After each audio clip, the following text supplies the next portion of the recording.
What is memory error? What is paging error?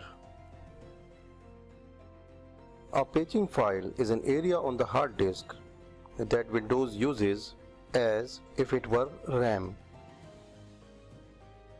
This is managed between the drive C, where Windows is installed, and physical RAM. Windows manages the page sizes automatically, but in some systems the error 0x000 results. Let us see how these two types of errors are fixed.